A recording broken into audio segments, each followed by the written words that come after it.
Moi, il y a un moment dans ma vie, j'ai décroché. Mais pas genre burn-out. Non, genre mon cerveau a dit, bon, j'ai compris l'idée générale, je vais faire autre chose. Avant, j'essayais de comprendre le monde, maintenant je le regarde comme on regarde un pigeon blessé en se disant, putain, qui a fait ça?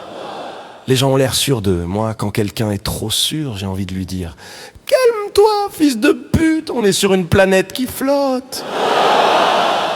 On fait tous semblant que tout est normal, alors que rien n'est normal. Déjà, on est des sacs de viande conscients qui payent des factures. Rien que ça mérite une pause clope mentale. On dit, faut rester positif, positif par rapport à quoi? Il y a des gens, ils sourient pendant que le monde brûle comme si c'était un barbecue géant chez leur grand-mère la chienne. Moi, j'ai essayé la méditation, on m'a dit, vide ton esprit. Frère, il y a un bordel là-dedans. Il y a des souvenirs, des angoisses, un vieux jingle de pub de 2004 qui revient sans prévenir. Tu veux que je vide quoi? Le tiroir à merde, les gens disent. Écoute ton intuition. Mon intuition, elle panique, elle crie, elle court sans chaussures. C'est pas une boussole, c'est un chat sous cocaïne. Parfois je me regarde vivre et je me dis, putain, mais qui a laissé ce mec gérer un corps humain? Je cligne des yeux au hasard, je mange quand j'oublie, je pense trop fort la nuit et on appelle ça fonctionner. Les adultes disent, quand tu grandis tu comprends, non, quand tu grandis tu fais semblant plus longtemps. Moi j'ai compris un truc, personne ne sait ce qu'il fait, il y en a qui improvisent mal, il y en a qui improvisent bien et il y en a qui donnent des conférences. Et quand quelqu'un me dit, tout arrive pour une raison, j'ai envie de répondre, ouais, parce que l'univers s'en bat les couilles.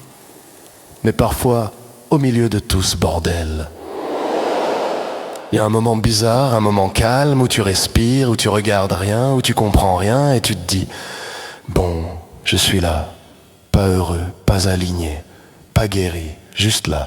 Et c'est déjà pas mal, putain. Merci.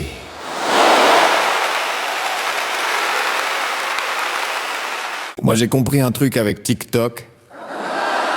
TikTok, c'est pas une appli. C'est un zoo mental. Tu ouvres l'appli, t'as un mec qui cuisine, une fille qui danse, un chien qui parle espagnol et un gars qui explique comment survivre à une attaque de castor. TikTok, c'est le seul endroit où tu peux apprendre. Une recette de lasagne, comment investir en crypto et comment reconnaître un fantôme dans ton micro-ondes. En moins de 40 secondes, il y a des vidéos. Tu comprends même pas pourquoi elles existent. J'ai vu un mec qui faisait des pompes pendant que sa grand-mère l'insultait en italien. 7 millions de vues, une fille qui pleure parce que son cactus n'est plus aligné énergétiquement. 12 millions de vues, un gars qui teste des parfums sur des saucisses, je sais pas pourquoi, je sais pas pour qui, mais 4 millions de likes. TikTok, c'est le seul endroit où un plombier peut devenir une star mondiale juste parce qu'il dit « ce tuyau, il me déçoit ». Il y a des trends, personne sait d'où elles viennent un jour. Tout le monde met un seau sur sa tête et danse sur une musique qui ressemble à un micro-ondes en panique et t'as 200 millions de gens qui font normal. Moi j'ai vu une vidéo, un gars qui murmure à une banane pour la motiver. Tu peux mûrir, championne, je crois en toi. Et la banane, elle avait plus de charisme que moi. Il y a aussi les vidéos éducatives. Un mec dit, voici 5 signes que ton chat te manipule. Frère, c'est un chat, il manipule déjà toute la maison. TikTok, c'est aussi l'endroit où les gens inventent des métiers. Je suis coach en respiration consciente pour plantes d'intérieur. Pardon? J'ai vu une vidéo d'un mec qui entraîne des pierres. Il les encourage. Allez, cailloux! Encore une répétition! Et les commentaires étaient sérieux. Respect, ça motive. Mais le pire, c'est les vidéos de vie quotidienne. Un gars filme son frigo, rien d'autre, juste son frigo. 8 millions de vues, des gens commentent. Frigo inspirant. Moi, mon frigo, il inspire surtout de la tristesse. TikTok, c'est le seul endroit où un mec peut devenir célèbre parce qu'il tombe. Pas un exploit. Pas un talent, juste il glisse sur un carrelage et 30 millions de personnes disent encore. À ce stade, je suis sûr que si je filme une chaise pendant 2 minutes, il y aura quelqu'un dans les commentaires pour dire « Cette chaise m'a sauvé la vie, mais le pire, c'est que tu dis c'est n'importe quoi. » Et 5 minutes plus tard, t'es là à regarder un lama qui juge des gens en silence et tu fais « Il a raison. » Je suis allé faire les courses récemment. Pas pour manger. Juste pour voir si j'étais encore solvable. Aujourd'hui, faire les courses, c'est plus une activité. C'est une épreuve financière. Avant, tu prenais un caddie. Maintenant, tu prends un crédit sur 20 ans. Le pire, c'est quand tu passes à la caisse, le bip, c'est plus un bruit. C'est une menace. Bip 1 4,29 bip 3,40 €, bip. Ton estime personnelle en chute libre. Avant, tu sortais du magasin avec un caddie plein. Maintenant, tu sors avec un sac et une réflexion sur tes choix de vie. Les prix ont tellement augmenté que même les produits premier prix te regardent avec mépris. Le paquet de pâtes te dit « Si t'es là, c'est que t'as merdé quelque part. » Moi, j'ai vu un concombre à 2,50 €. Un concombre. À ce prix-là, je veux qu'il me parle, qu'il me soutienne moralement, qu'il me fasse un massage du dos. Les fruits, c'est devenu du luxe. Avant, une pomme, c'était un goûter. Maintenant, c'est un investissement. Tu la manges pas, tu la mets dans un PL. Les fromages, on dirait des bijoux. T'es devant le rayon, tu fais pas. Tu fais, je regarde juste, merci. Même les promotions, elles sont agressives. De acheter le 3e à 20%. Mais j'ai déjà pas les moyens d'en prendre un. Qu'est-ce que tu me parles de 3? Le pire, c'est quand tu passes à la caisse et que t'espères un miracle. La caissière te dit, ça fera ça 18,40 €. Tu regardes ton sac, il y a du pain, du jambon et une banane. C'est pas des courses, c'est une dégustation. Maintenant, quand quelqu'un me dit, tu veux sortir manger? Je dis non, j'ai déjà fait les courses cette semaine, faut pas abuser. Même les sacs sont devenus chers. Avant, le sac plastique, c'était gratuit. Maintenant, tu payes 20 centimes pour un truc qui va se déchirer. Avant, chez toi, c'est pas un sac, c'est un test de foie. Et les caisses automatiques, ça c'est violent. La machine te parle, comme si t'étais un voleur, objet non reconnu dans la zone d'ensachage. Oui, c'est mon espoir, il tient plus. Mais le pire moment, c'est quand tu rentres chez toi, tu poses tes courses sur la table et tu te dis, c'est tout?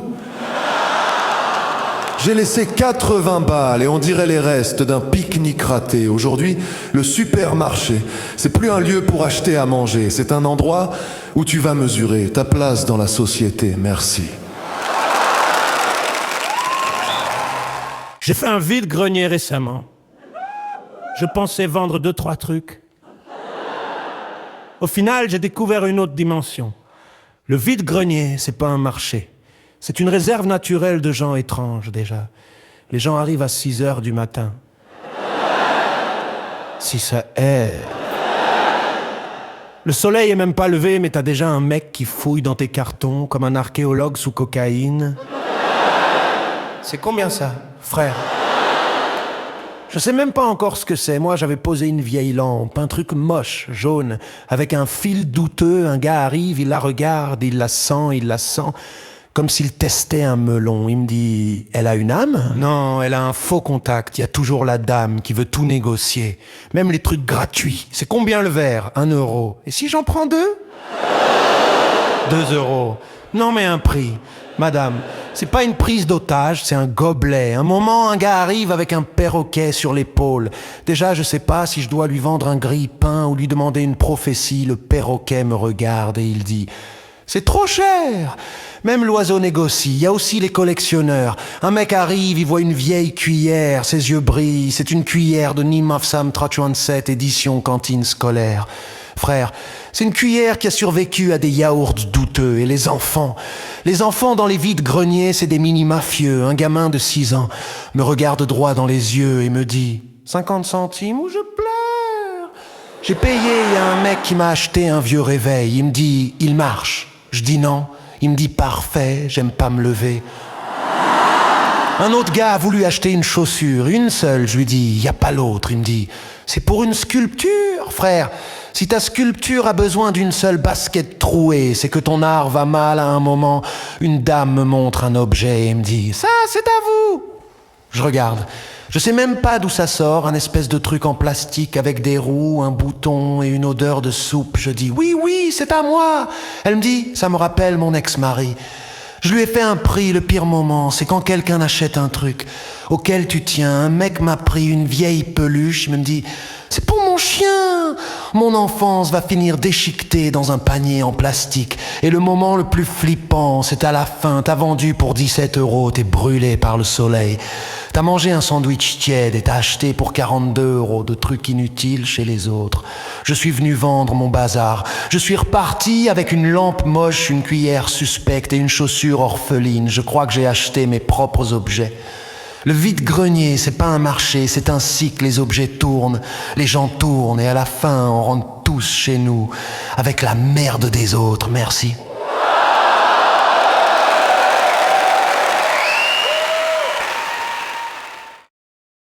Ça va. Moi, ça va. Enfin, normal.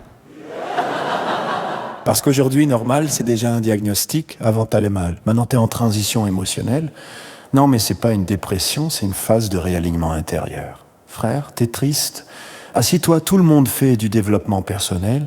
Même les gens qui ont clairement besoin de réparation. Les gens disent « je travaille sur moi ». Moi, quand je travaille sur moi, au bout de 10 minutes, je me licencie.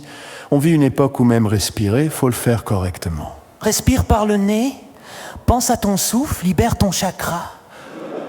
Moi, quand je respire trop fort, on me dit juste « ferme ta gueule !» Les gens sont tous devenus toxiques, ton ex est toxique, ton boss est toxique, ta mère est toxique. À ce stade, c'est peut-être toi, le produit chimique. Avant, on avait des personnalités, maintenant on a des traumatismes préférés. Moi, je suis comme ça à cause de mon enfance. Ah ok, moi aussi, comme tout le monde depuis l'invention de l'enfance. Sur les réseaux, tout le monde va bien. Ils font du yoga, des retraites, des smus hiver. Il y a des gens, ils ont plus de spiruline que de personnalité. Les couples aussi ont changé. Avant, on disait « on s'aime ». Maintenant, on dit « on communique ». Ça fait 2 mois qu'ils communiquent. Ils se détestent toujours, mais avec des mots plus calmes. On dit « faut s'écouter ». Moi, je m'écoute, mon corps me dit « reste allongé », ma tête me dit « supprime ton historique ». C'est une équipe, on veut tous être heureux, mais pas trop, faut rester crédible. Quelqu'un trop heureux, c'est flippant. Non, je rétrécis. Non, qu'est-ce que tu caches? Moi, j'ai essayé d'aller mieux, j'ai lu des livres, j'ai médité, j'ai bu de l'eau, résultat, j'étais toujours mal, mais hydraté, alors j'ai arrêté de vouloir aller bien. Et bizarrement, ça m'a détendu, parce qu'en fait, le bonheur, c'est pas être zen, aligné, productif, c'est juste un moment où tu te dis, là, ça pourrait être pire. Et franchement, c'est déjà énorme, merci. Moi, j'admire les gens qui s'en battent les couilles de tout, pas un peu. Pas un peu, pas gentiment, non. Les gens qui vivent comme si le monde était un décor en carton, le mec arrive en retard au boulot, tous les jours. Désolé, il y avait du trafic? Frère, t'habites à 3 minutes à pied, le gars traverse la rue sans regarder, pas à gauche, pas à droite, pas même vers le ciel. Le mec marche comme s'il avait déjà signé un contrat avec la mort. Il y a des gens, leur téléphone sonne dans le cinéma, pas en silencieux, pas en vibreur, non. Sonnerie d'origine, volume maximum, le mec répond « Allô ? Je suis au ciné. » On sait, on est dans ton appel. Les gens qui s'en foutent, ils ont un pouvoir, ils mangent un kebab dans un train propre avec sauce blanche, beaucoup trop de sauce blanche. Le mec, il goûte sur le siège, sur le sol, sur la morale, et lui, il vit sa meilleure vie. Il y a des gens, ils posent leur musique dans le bus, pas de casque, pas de gêne, pas d'âme. Le mec met son son à fond comme s'il était DJ dans un festival imaginaire. Les gens qui jettent des papiers par terre, mais tranquille, le mec boit une canette, il a fini, il regarde autour de lui et il la pose par terre. Comme une offrande à la ville. Il y a les gens qui parlent super fort au téléphone. Oh, hé frérot, j'ai dit à sa mère que j'en avais rien à foutre. Merci. J'avais pas prévu ce documentaire sonore dans mon trajet. Et les gens qui mettent les pieds sur les sièges. Le mec est assis comme dans son salon, sauf que son salon c'est un bus et ses chaussures ont fait la guerre. Mais le pire, c'est leur calme. Ils sont jamais stressés, jamais le monde brûle, la banque appelle, le train déraille. Eux, ils sont là, tranquilles. Moi, j'ai une facture en retard, je fais une crise existentielle. Eux, ils ont 3 crédits, un procès, une plante morte depuis 2017. Ils dorment comme des bébés. Il y a des gens, ils arrivent en retard à un mariage, pas en courant, pas essoufflés, non. Ils arrivent avec un café comme s'ils passaient. Dire bonjour et le pire, c'est que ces gens-là vivent plus longtemps parce que le stress, ça tue. Eux, ils sont immunisés. Le cancer, il arrive, il fait... Bon, lui... Il s'en fout, je vais ailleurs. Franchement, je les respecte un peu parce que moi, si je fais tomber une cuillère dans un restaurant, je repense à ça pendant 3 ans. Eux, ils font tomber une télé dans un hôpital. Ils disent « Ça arrive !» Et parfois, j'aimerais être comme eux juste une journée. Moi, j'aime bien les rappeurs. Enfin, j'aime bien l'idée. Les rappeurs, ils vont jamais bien, mais avec confiance, ils disent « J'ai souffert. » Et tu fais, ok. J'ai grandi dans la rue, d'accord. J'ai vu la mort. Mais là, t'es en feat avec un mec en claquette. Les rappeurs, ils ont tous réussi, même ceux qui ont raté. Il y en a, ils ont sorti un son en 2014. Il a fait 3000 vues, mais dans leur tête, ils sont déjà une légende. C'est beau quand même la foi, ils disent tous, vient de rien. C'est fou ça. Il y a que des gens qui viennent de rien et qui finissent tous en Lamborghini. Le rien, c'est un quartier très productif. Les rappeurs parlent beaucoup de vérité. Moi, je dis la vérité. Mais chacun la sienne, il y en a. Leur vérité change selon le contrat. Ils disent j'ai changé. Non. T'as juste gagné de l'argent, c'est pas une évolution spirituelle, c'est une mise à jour bancaire. Avant, ils disaient j'ai faim. Maintenant, ils disent j'ai faim. Mais gastronomique.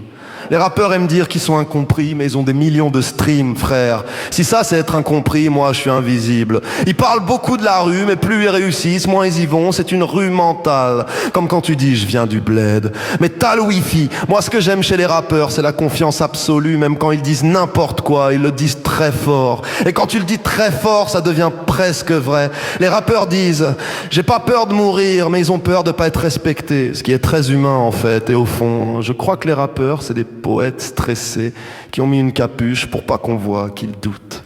Ils parlent de force, de haine, de réussite. Mais entre deux mesures, on entend parfois un truc fragile, un petit « regarde-moi », un petit « aime-moi », un petit « j'existe ». Et ça, que tu rappes, que tu chantes ou que tu parles tout seul sur scène, c'est exactement la même chose. Merci.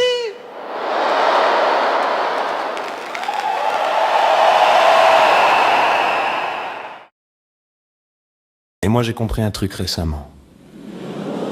Le cinéma humain et le cinéma IA. C'est pas du tout le même délire, le cinéma humain. C'est des mecs stressés, mal payés, qui mangent des sandwichs triangles à 3h du matin pour tourner une scène de pluie. Le cinéma IA, c'est un ordinateur qui fait pluie émotionnelle, coucher de soleil, budget illimité. Et ça dure 3 secondes dans un film humain. T'as un acteur qui pleure vraiment. Il pense à son chien mort, à son ex, à ses impôts. Dans un film, le mec pleure en 4K, avec une larme calibrée à 72% de tristesse. C'est pas un acteur, c'est une météo émotionnelle. Le cinéma humain, c'est des erreurs, un câble dans le champ, un acteur qui bafouille, un figurant qui regarde la caméra, comme un fils de pute curieux, mais c'est ça qui est beau, c'est imparfait. Donc c'est vivant, le cinéma tout est parfait. Trop parfait, personne transpire, personne pue, personne oublie son texte, on dirait un monde où même les moustiques ont un agent. Et moi je pense qu'il faut arrêter le conflit, il faut trouver des solutions concrètes. Première solution, on donne des problèmes humains au film, Genre avant chaque scène, l'ordinateur doit attendre 3 heures parce que le chef-op est en burn-out. Deuxième solution, on met des acteurs humains dans les films, mais payés en bug. Désolé, ton salaire a disparu, erreur 404. Troisième solution, dans chaque film, on oblige un personnage à faire une dépression réaliste. Pendant 20 minutes, pas stylisé, pas cinématographique. Juste un mec en jogging qui regarde le mur, ça, c'est du cinéma humain. Quatrième solution. On met un réalisateur humain dans l'ordinateur, il appuie sur générer et il dit « Non ». On va attendre la lumière naturelle. IA ne comprend pas, elle panique, elle fait une mise à jour. 5e solution, on oblige les IA à tourner des scènes de repas de famille, sans scénario, sans contrôle, juste une table, un oncle raciste, une tante qui pleure et quelqu'un qui parle de crypto. Si l'IA survit à ça, elle mérite un Oscar parce que le cinéma humain, c'est pas des pixels. C'est pas de la résolution, c'est un mec qui oublie son texte, une actrice qui rigole au mauvais moment. Un figurant qui mange un croissant dans une scène médiévale. C'est du bordel, mais du bordel vivant. Le cinéma IA, c'est beau, c'est propre, c'est rapide, mais ça sent pas la sueur. Le café froid et la peur du producteur et moi, tant qu'un film donne l'impression que quelqu'un a galéré pour le faire, je lui fais confiance, même si le figurant regarde la caméra. Je vais mieux. Enfin, on m'a dit que j'allais mieux. Alors je le répète parce que si je le dis, c'est que ça doit être vrai. Avant, quand on allait mal, on allait mal. C'était simple. On pleurait, on se taisait, on mangeait du pain. Aujourd'hui, quand on va mal, on va complexe. Moi, par exemple, je ne suis pas triste.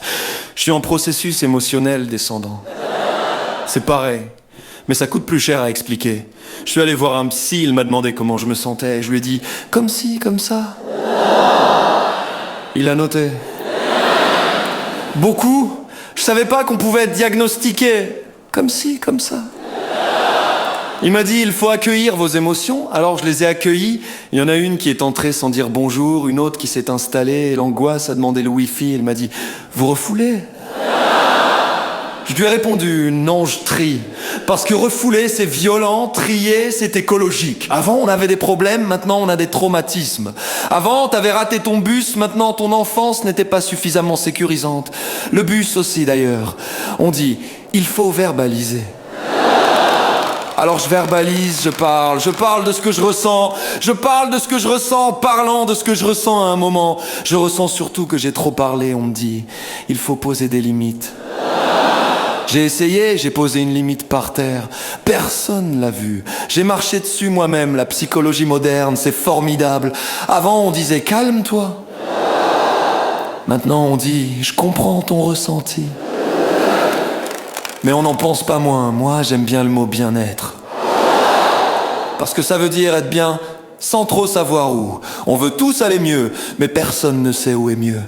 C'est pas sur Google Maps, sinon on y serait déjà, et puis un jour, j'ai compris quelque chose. Peut-être que je ne vais pas mal, peut-être que je vais normal, et comme normal n'est plus une option, on a inventé des mots pour le rendre intéressant. Alors je continue, je ressens. J'analyse, je progresse, et parfois sans prévenir. Je rigole. Et ça, curieusement, c'est très bon pour le moral. Merci. L'amour, ce truc dont tout le monde parle, mais que personne ne comprend. Déjà, l'amour, ça commence toujours pareil. Tu rencontres quelqu'un, tu te dis lui, elle. C'est différent? Non. C'est juste nouveau. Au début, t'aimes tout chez l'autre. Sa voix, son rire, sa façon de manger. 6 mois plus tard, il respire et t'as envie de déménager. L'amour, c'est le seul domaine où plus tu communiques, plus tu t'engueules. On peut en parler calmement. Phrase qui n'a jamais précédé un moment calme. On dit, quand on aime, on accepte l'autre comme il est. C'est faux. Quand on aime, on espère très fort que l'autre va changer. Au début, fais comme tu veux. À la fin, pourquoi tu fais comme tu veux? L'amour, c'est fou. T'acceptes des choses que t'accepterais jamais ailleurs. Un coloc qui fait ça, tu le vires. Ton mec, ta meuf qui fait ça, tu dis, bon, il a eu une enfance compliquée. On dit l'amour rend aveugle. Non, l'amour rend optimiste. Tu vois très bien les défauts. Tu te dis juste, ça ira, c'est pas ira. L'amour, c'est aussi le seul truc où tu peux être heureux et malheureux en même temps. Genre, je suis bien avec toi, mais je me sens bizarre. C'est pas une maladie, c'est une relation. Et puis un jour, il y a la rupture. Moment où 2 adultes qui se sont aimés se parlent comme des avocats sous coke. Je te souhaite le meilleur. Phrase qui veut dire, j'espère que tu regretteras toute ta vie. Mais malgré tout, On recommence encore, toujours avec quelqu'un d'autre ou parfois le même, parce qu'on n'apprend jamais. Parce que l'amour, c'est pas logique, c'est pas stable, c'est pas rentable, mais c'est le seul truc qui nous fait oublier qu'on est seul dans nos têtes. Alors oui, l'amour fait mal, oui, c'est le bordel, oui, on se rate souvent, mais sans ça, on serait juste des gens qui mangent et qui dorment, et franchement, c'est un peu triste, merci. Ça va? Moi, ça va. Enfin, selon mon téléphone. Avant, quand j'allais mal, c'était gratuit. Maintenant, c'est un abonnement. J'ai une appli de bien-être. Elle me demande comment je me sens. J'ai mis bof. Elle m'a répondu bof n'est pas une émotion. Ah pardon, je suis pauvre intérieurement, alors on nous dit travaille sur toi. Mais moi j'ai déjà travaillé sur moi, c'est moi le produit fini. Il n'y a pas de service après-vente, mon téléphone connaît mieux mon corps que moi. Il sait quand je dors, quand je marche et apparemment, quand je déçois. Il m'a dit activité physique insuffisante. Frère, je me lève tous les matins, c'est déjà un sport extrême. Les gens vont tous bien maintenant, tellement bien que ça devient louche. Sur Instagram, tout le monde est heureux. Même ceux qui étaient chiants au lycée, ça c'est suspect. Avant, on avait des problèmes. Maintenant, on a des parcours. J'ai vécu un burn-out. Mais non. Non, t'étais fatigué dans un open space. On mange plus, on fait des choix. Ce burger ne m'aligne pas. Frère, t'es pas une boussole. On dit, écoute ton corps. Mon corps me dit jamais, respire profondément. Il me dit, encore du fromage et on pleure après. On veut tous être la meilleure version de nous-mêmes. Et moi, j'aimais bien la version brouillon. Elle était maladroite, mais elle était honnête. Maintenant, faut aller bien vite, sinon t'es toxique, dépressif ou non compatible avec la société. Moi, j'ai essayé d'aller mieux. Ça m'a stressé. Du coup, j'ai arrêté. Et bizarrement, ça va? Merci.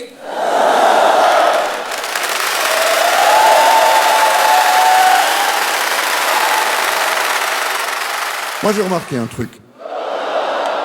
Les rappeurs et les footballeurs, c'est la même personne. Ils ont juste choisi un terrain différent. Déjà, ils parlent pareil. Le rappeur dit « je viens de la rue », le footballeur dit « je viens du quartier ». À la fin, ils viennent tous d'un endroit que personne n'a vraiment envie de visiter, mais que tout le monde respecte. Le rappeur dit « j'ai souffert ». Le footballeur dit « j'ai charbonné ». Les deux veulent dire « laissez-moi tranquille, j'ai mangé de la merde pendant longtemps ». Dans le rap, t'as des clashs, dans le foot, t'as des classicos. C'est pareil, sauf que dans le foot, tu fais semblant de pas viser la mer. Les rappeurs comptent leur stream, les footballeurs comptent leur but. Dans les deux cas, si t'en as pas assez, t'existes plus. Le rappeur dit « j'ai changé », le footballeur dit « j'ai pris en maturité ». Non, t'as signé un gros contrat. Dans le rap, il y a des featuring, dans le foot, il y a des transferts, c'est la même phrase. On va faire un truc ensemble, mais surtout pour l'argent. Les rappeurs parlent de voitures, les footballeurs parlent de voitures. La différence, c'est que le rappeur dit le modèle. Le footballeur dit une voiture, ça reste une voiture. Mensonge, c'est une Ferrari, les deux disent je fais ça pour la passion. Oui, mais la passion avec une villa, c'est plus confortable. Les rappeurs ont des surnoms, les footballeurs ont des numéros. Dans les deux cas, si tu changes de nom, c'est que t'as réussi. Et puis surtout, ils ont la même peur, la peur de ne plus être au niveau, la peur d'être remplacé par un plus jeune, la peur que le public siffle parce qu'au fond, rappeur ou footballeur, t'es juste quelqu'un qui a réussi très fort dans un truc très fragile. Et quand ça s'arrête, plus de son, plus de matchs, plus de foule, juste toi, sans micro, sans ballon. Et là, t'es comme tout le monde, un peu paumé, un peu humain, donc rap ou football. C'est pareil, c'est juste deux façons différentes de courir après l'amour. Moi, il y a un truc que je comprends pas. Enfin, il y a plein de trucs. Mais il y en a un en particulier. Pourquoi tout le monde fait semblant de savoir ce qu'il fait? Genre les adultes, on les appelle responsables, mais quand tu les observes, c'est des enfants avec des rendez-vous.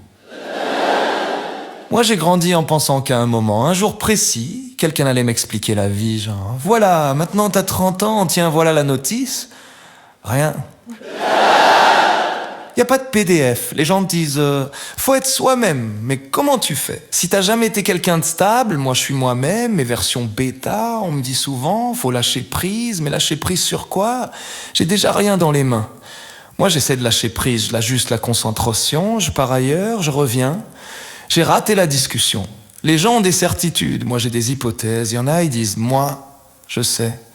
Ah ouais, moi quand je sais trop en général, j'ai tort. On vit dans un monde où faut avoir un avis sur tout, même sur des trucs que t'as jamais vécu. Tu penses quoi de la vie ? Bah, j'ai testé que la mienne et encore, j'étais distrait, les gens veulent être heureux. Moi, j'aimerais déjà être cohérent, genre faire un choix et respecter plus de 3 jours. On dit, écoute ton cœur. Mon cœur, il est gentil, mais il est pas très stratégique. Il veut aimer, manger, dormir et parfois disparaître quand il y a trop de monde. Moi, j'aime bien quand rien n'est clair, quand c'est flou, quand on sait pas. Parce que quand quelqu'un me dit « tout est sous contrôle », c'est là que je panique en fait. Je crois que personne sait vraiment ce qu'il fait. Il y en a juste qui parlent plus fort que les autres. Et peut-être que la vie, c'est pas comprendre, c'est pas réussir, c'est pas maîtriser. Peut-être que c'est juste poser des questions. Et parfois rigoler du fait qu'on n'ait aucune réponse. Moi en tout cas, je comprends pas grand-chose, mais bizarrement, ça me rassure. Merci. Merci. Moi, on me dit souvent. Ça va aller. J'aime bien cette phrase, parce qu'elle veut rien dire, mais elle rassure quand même. C'est comme dire à quelqu'un qui se noie. Tranquille, l'eau est humide. Quand j'étais petit, je pensais que les adultes savaient ce qu'ils faisaient, maintenant que j'en suis un. Je me rends compte qu'on improvise tous. Mais avec des factures, on vit dans un monde étrange, on est vivant, mais genre, temporairement, c'est fou quand même. On fait des projets à 5 ans dans un corps qui fait des bruits bizarres quand on se lève du canapé. Les gens disent, faut profiter de l'instant présent, on est l'instant présent, des fois il est vraiment pas ouf, y a rien, t'as mal quelque part.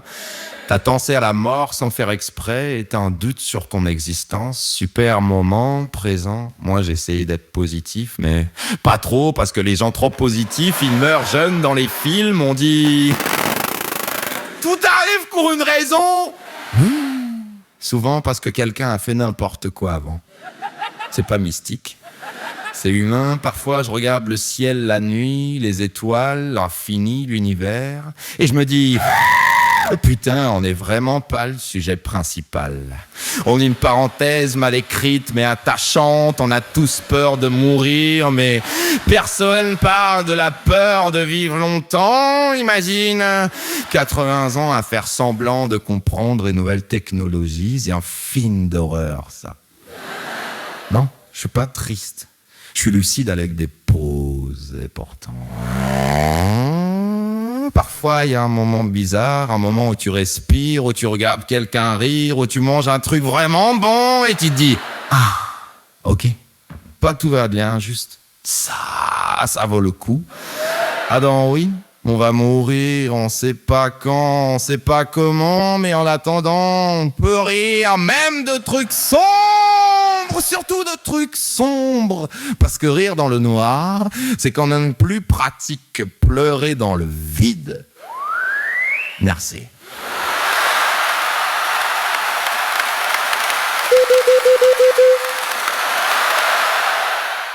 Moi, j'ai des certitudes.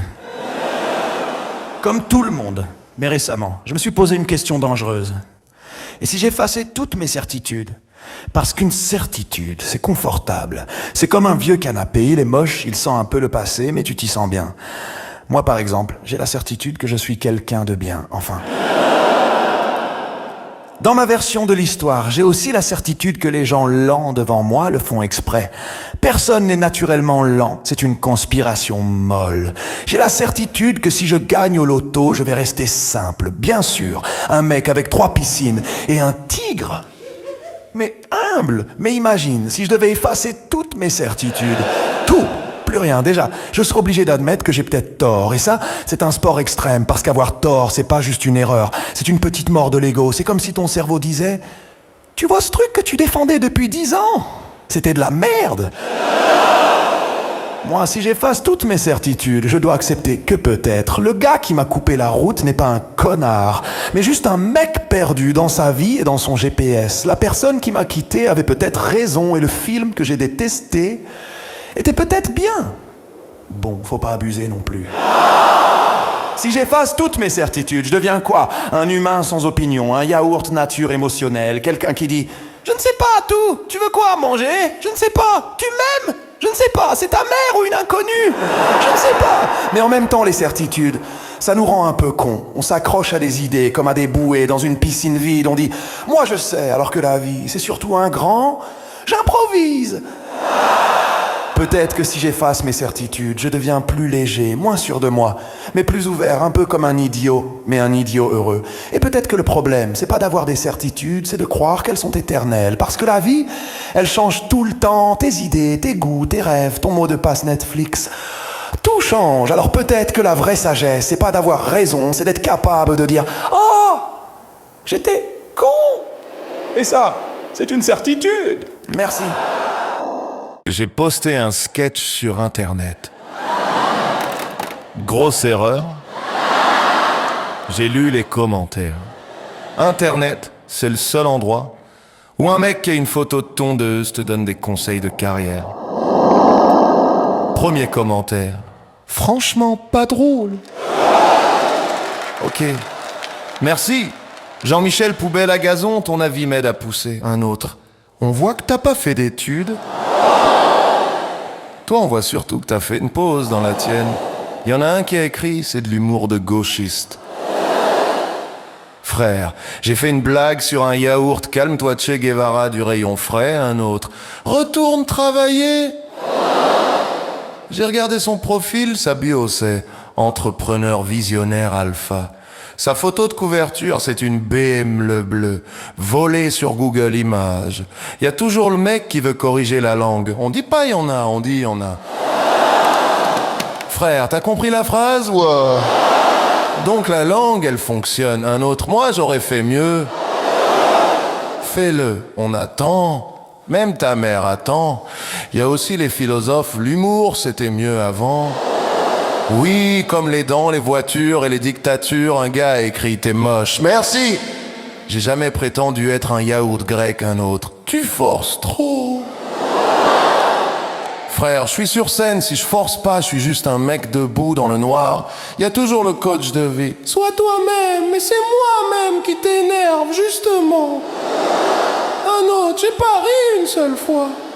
Merci d'avoir gardé jusqu'au bout. C'est déjà une forme d'humour. Il y a aussi les menaces floues. On va s'occuper de toi. Qui ont un groupe WhatsApp de gens frustrés. Mon préféré. Premier.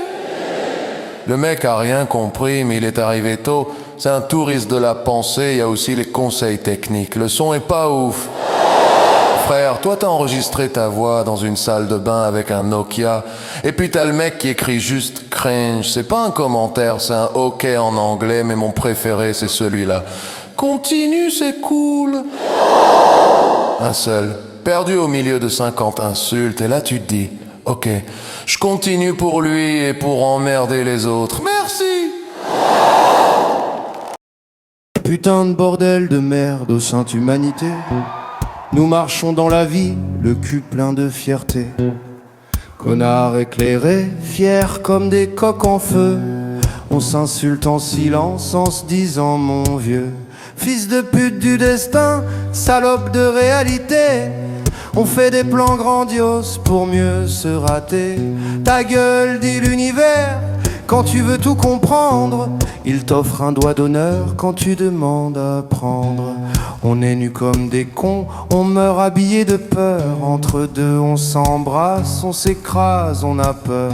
Bordel qu'on est fragile sous nos airs de béton. On chie des certitudes pour cacher le frisson. Putain d'amour bancal, de relations moisies. On s'aime comme des merdes qui ont peur d'être choisis. Connasse d'espérance, fidèle comme un chien. Tu reviens nous lécher quand on va pas très bien. On se traite de salope, de bâtard, d'idiot. Mais c'est juste des poèmes qui ont mal tourné trop tôt. Car sous chaque va te faire foutre, jeter sans raison. Y'a un reste avec moi qui tremble à l'horizon. Putain de monde absurde, mal foutu, magnifique. On est des sacs à merde, mais des sacs poétiques. Et si je dis merde encore, c'est pas par mépris, c'est que j'aime trop la vie pour la dire polie. Alors merde au néant, bordel à l'infini. Tant qu'on rit dans le noir, on n'est pas pourri.